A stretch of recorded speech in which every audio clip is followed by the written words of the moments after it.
Hello students, good morning.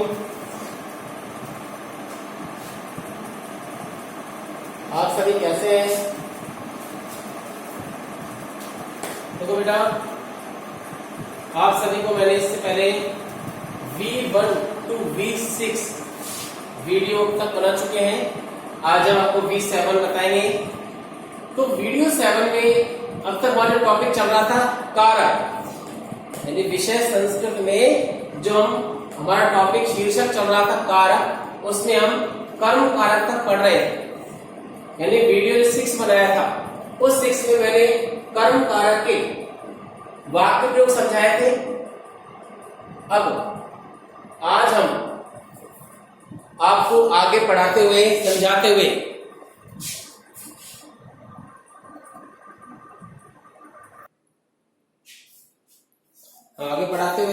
और ये समझाते हुए कि अब इसमें ये सूत्र होता है कर्म कारक में उपान वध्यांग वसे।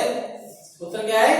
उपान वध्यांग वसे, यानी कि उपसर्ग, इसके बाद में अनुपसर्ग, इसके बाद अधिउपसर्ग और अंतिम है आउपसर्ग। देखिए, उपाने उप लिया, फिर यहां से ने आदर ने तो उ निकला, यानी उनके स्थान में आदेश होता है तो अनु, फिर यहां से निकला, ई के स्थान में लिया होता है तो ई वापस आया तो धी बना तो मिलेगा ना अधि, और या में से निकला आधा ग आंग बनता है तो आंग में गैर क्या होता है? लोप हो जाता है, तो शेष बचता है आ उपसर्ग, और लास्ट में बस है, यानी कि बस क्या है? धातु। तो उप, अनु, अधि और आ, ये चारों उपसर्ग है और वस धातु है। तो यहां समझने की बात यह है बेटा, यहां कारण ये समझाया गया है कि उप के साथ, अनु के साथ, अधि के साथ और आ के साथ जब वस धातु का प्रयोग होता है, कौन कौन से उपसर्ग है? उप के साथ, अनु के साथ, अधि के साथ और आ के साथ यदि वस धातु का प्रयोग किया जाता है तो वहां भी कर्म कारक का ही प्रयोग करते हैं, यानी कि विभक्ति द्वितीय होगी और कारण क्या होगा? उपसर्ग और इस धातु का प्रयोग। जैसा मैं आपको समझाऊंगा, पहले तो इसको जोड़ते हैं। उप क्या है? उपसर्ग, और वस प्रथम पुरुष का एकवचन होता है वस्ती, तो उपवस्ती। उपवस्ती का अर्थ होता है पास रहता है। इसके बाद में अनु से जब वस को जोड़ते हैं तो बनता है अनुवस्ती। अनुवस्ती अर्थात पीछे रहता है। अधि को जब वस से जोड़ते हैं तो बनता है अधिवस्ती, यानी में रहता है। और लास्ट है आ को जब वस धातु से जोड़ते हैं तो बनता है आवस्ती, इसका अर्थ होता है रहता है। अब हम इनके जो उदाहरण है, जो एग्जाम में आपसे क्वेश्चन आता है, एक प्रश्न आता है इसका, इस तरह के ही प्रश्न आपके एग्जाम में आएंगे, तो ध्यान देना। रमेश है उद्यानम उपवस्ती, यानी कि रमेश बगीचे के पास रहता है। अब वैसे तो पास बगीचे के आ रहा है, षष्ठी व्यक्ति है, लेकिन अभी मैंने बताया था आपको, यहाँ एक चार्ट बनाया है, देखो मैंने बताया था आपको कि उप का प्रयोग जब वस धातु से होता है, यानी कि उपवस्ती बनता है, तो वहां पर षष्ठी व्यक्ति ना होकर द्वितीय विभक्ति हो जाती है। तो आप देख सकते हो यहाँ लास्ट मैंने क्या लिखा है? उपवस्ती। तो इसीलिए यहाँ उद्यानस्य होना चाहिए था, लेकिन उपवस्ती आने के कारण षष्ठी विभक्ति को निषेध हो गया, मना हो गया और द्वितीय विभक्ति का प्रयोग कर दिया गया। तो यहाँ पर उद्यानम में रामम, बालकम, गुरुम, हरिम, इस प्रकार शब्द आते हैं। ये हमेशा द्वितीय व्यक्ति कर्म कारक का एक वचन कहलाता है। तो यहाँ उद्यानम में द्वितीय विभक्ति हो गई। वचन चाहे एक वचन हो, चाहे द्विवचन हो, चाहे बहुवचन हो, लेकिन विभक्ति एक ही होती है, सेम, यानी द्वितीय विभक्ति। तो ये ध्यान में द्वितीय विभक्ति है, क्यों है? क्योंकि उपसर्ग पूर्व का, यानी सर्वप्रथम उपसर्ग पहले लेंगे और वस धातु योगे, और वस धातु के योगे मतलब होता है कारण के लिए, योग में। तो यहाँ तो ध्यान द्वितीय विभक्ति क्यों आई है बेटा? द्वितीय विभक्ति है, और क्यों आई है? क्योंकि उपसर्ग कौन सा है? उप, और धातु क्या है? वस। इसका दूसरा देखो उदाहरण, मनीषा देवालयम अनुवस्ति, कि मनीषा मंदिर के पीछे रहती है। तो देवालय विभक्ति कौन सी है? द्वितीय विभक्ति है, क्यों है? वही कारण, बस उपसर्ग चेंज होना है, बदलना है, बाकी धातु वही सेम रहेगी हमेशा। मैंने क्या कहा था आपसे कि 4 उपसर्ग है, और चारों उपसर्गों का प्रयोग किससे हो? वस धातु से। पहले उप से हुआ था वस का, अब अनु से हो रहा है, फिर अधि से होगा, और फिर आ से होगा। तो यहाँ अनु से हो रहा है इस समय। तो मनीषा देवालयम अनुवस्ति, कि मनीषा मंदिर के पीछे रहती है। तो यहाँ देवालयम, वही रामम, गृहम, पुष्पम, ये सब द्वितीय विभक्ति का प्रयोग है। द्वितीय विभक्ति क्यों है? अनु उपसर्ग पूर्वकार और वस धातु योगी। इसके बाद तीसरा उदाहरण है कि बालक है गृहम अधिवस्ति, कि बालक घर में रहता है। गृह में विभक्ति द्वितीय विभक्ति, और क्यों है? अधि उपसर्ग पूर्वकार, यानी सर्वप्रथम अधि उपसर्ग पहले लेंगे और वस धातु योगे, इस कारण यहां पर द्वितीय विभक्ति आई है। तो द्वितीय विभक्ति अधि उपसर्ग पूर्वकार वस धातु योगे। और इसके बाद में हमारा अंतिम उदाहरण है इसका कि शुके कोटरम अवस्थी, कि जो तोता है वो कोटर, यानी खोकर, जो पेड़ के अंदर देखा होगा आपने, पक्षी हमेशा पेड़ के खोकर में यानी कोटर में एक बिल बनाकर उसमें रहते हैं ऊपर। तो मुख्य रूप से जो इनका पक्षी का जो बिल होता है उसको कोटर कहते हैं, एक खोकर होता है वो।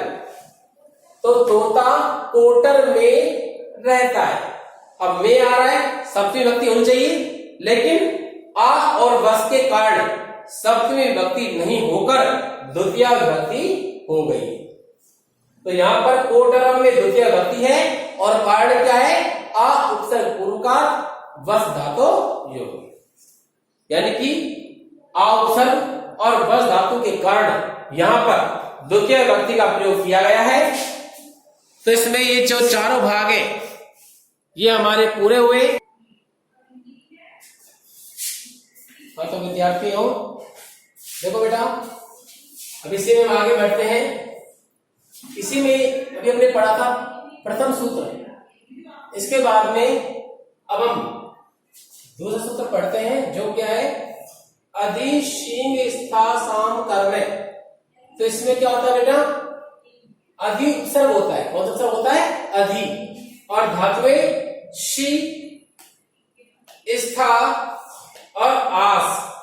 पहले देखे थे अपने फर्स्ट वाले में क्या थे कि 4 उपसर्ग थे, धातु एक थी, लेकिन अब क्या है? उपसर्ग एक है और 3 धातुएं हैं। यानी कि जब अधि उपसर्ग का प्रयोग शी धातु, स्था धातु या आस धातु के साथ होता है तो वहां पर भी कर्म कारक यानी द्वितीय विभक्ति का प्रयोग किया जाता है।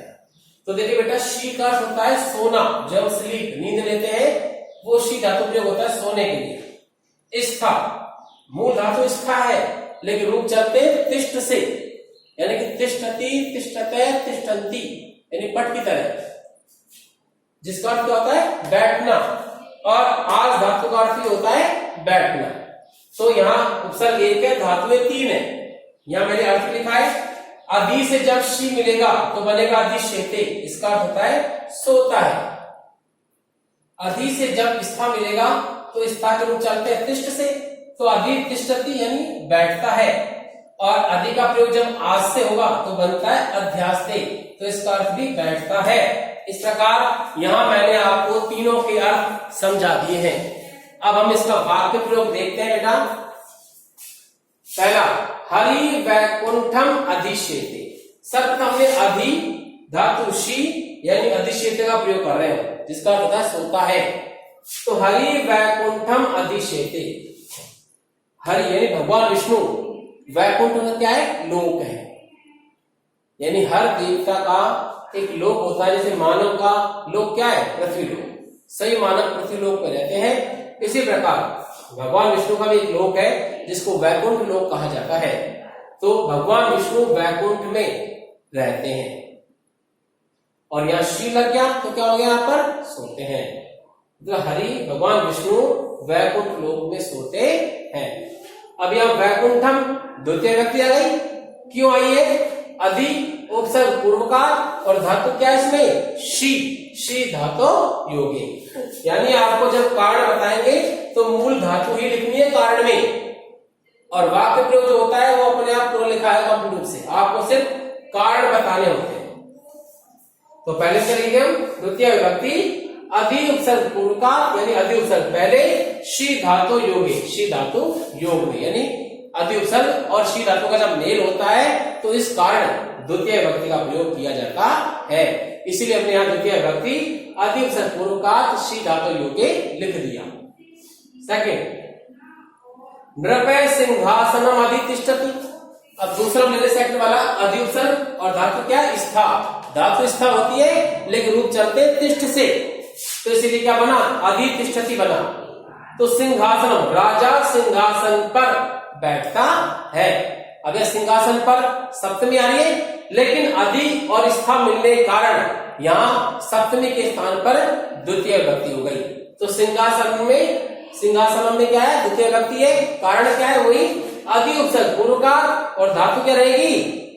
स्था धातु योगे, क्योंकि धातु मूल धातु तो स्थायी होती है लेकिन रूप जो चलते हैं वो तिष्ठ से ही चलते हैं। तो द्वितीय विभक्ति अधि उपसर्ग पूर्व का स्था धातु योगी। और हमारा अंतिम जो है शिक्षक आसंधिकाम अध्यास्ते। तीसरा था अधि उपसर्ग और आस धातु दोनों को मिलाने बनता है अध्यास्ते, जिसका अर्थ होता है बैठता है। अब इसका वाक्य प्रयोग कर रहे हैं हम कि शिक्षक आसंधिकाम अध्यास्ते, कि शिक्षक यानी अध्यापक कुर्सी पर बैठता है या बैठते हैं। तो यहाँ आसंधिकाम द्वितीय और कारण क्या है? अधि उपसर्ग पूर्व का आस धातु योगे, यानी कि सर्वप्रथम अधि उपसर्ग और उसके बाद धातु क्या रहेगी इसमें? आस। तो क्या आंसर रहेगा कि द्वितीय विभक्ति अधि उपसर्ग पूर्व का आस धातु योगे। तो इस प्रकार हमारा जो कर्म कारक है, ये जो हमारा कर्म कारक है, कारक का दूसरा जो प्रकार है कर्म कारक, ये समाप्त होता है। तो वीडियो 7 में हम आज इतना ही पढ़ेंगे।